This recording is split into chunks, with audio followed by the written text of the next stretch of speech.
দর্শক, সাতক্ষীরা সীমান্ত থেকে সহকর্মী মিজানুর রহমান জানাচ্ছেন সেখানকার সবশেষ পরিস্থিতি।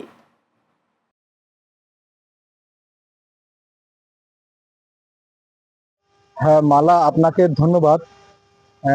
আপনি জানেন যে সারা বাংলাদেশে কিন্তু কিছু কিছু সীমান্ত এলাকায় বিএসএফ দ্বারাই কিন্তু কিছু কিছু জায়গায় গুলি সম্মুখীন হয়েছেন বাংলাদেশি চাষি এবং বাংলাদেশি সাধারণ নাগরিকরা।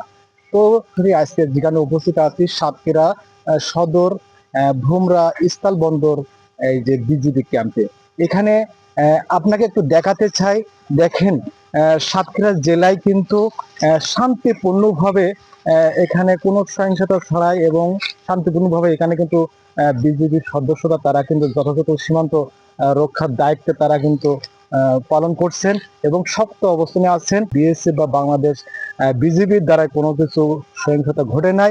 এবং মালা, আপনাকে আরেকটু জানিয়ে রাখতে চাই যে বাংলাদেশের সবচেয়ে সাতক্ষীরা জেলায় বিজিবি কিন্তু সুন্দরভাবে এবং শান্তিপূর্ণভাবে তারা কিন্তু দায়িত্ব পালন করে আসছে এবং সাতক্ষীরায় বর্ডার অঞ্চল কিন্তু কোনো ধরনের সহিংসতা কিন্তু ঘটে নাই এবং খুব সুন্দর ভাবে তারা কিন্তু পরিবেশে তারা কিন্তু এখানে অবস্থান করছেন।